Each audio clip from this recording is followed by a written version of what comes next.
Well, that was Gerald Ratner, of course, who he now travels the world talking about how to avoid this kind of thing. Um, it was an Institute of Directors meeting in the Royal Albert Hall back in the 80s, and he stood up and attempted to make a humorous speech. So Ratner's was the jeweler of record for the UK. I mean, it was on every high street. If you wanted an engagement ring, you'd go down to Ratner's and buy it. It was hugely successful and quite budget. So he went on stage and said, people ask me why our earrings don't last as long as are so cheap. That's right. He said, people ask me why is our jewelry so cheap? He said, it's because it's crap. And he said, our earrings won't last as long as a Marks and Spencer's prawn sandwich.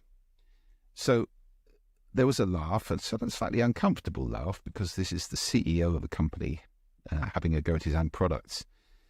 But there were reporters present, and the next day the red tops, the popular tabloids in the UK, smeared it all over their front pages, and people do not like being taken for mugs. They do not like being treated as idiots. So he was basically saying, you're all idiots for buying stuff from Ratner's. There was a massive backlash, and the share price of the company fell to, virtually nothing. He had to resign. They had to refinance, and they relaunched the company with a completely new name. The business was, never the same again. So a few words misplaced can have the most dramatic and positive or negative effects on any business.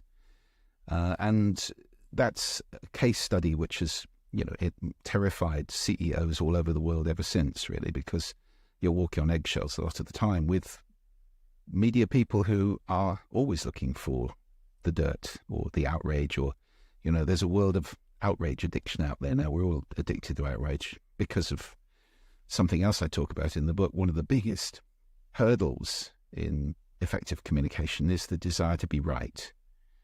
And the easiest way to be right is make somebody else wrong. So there's this outrage. Somebody must be to blame. Who's to blame? Let's find somebody in, internet, social media pylons or trolling, or all that stuff is about being right and making somebody else wrong.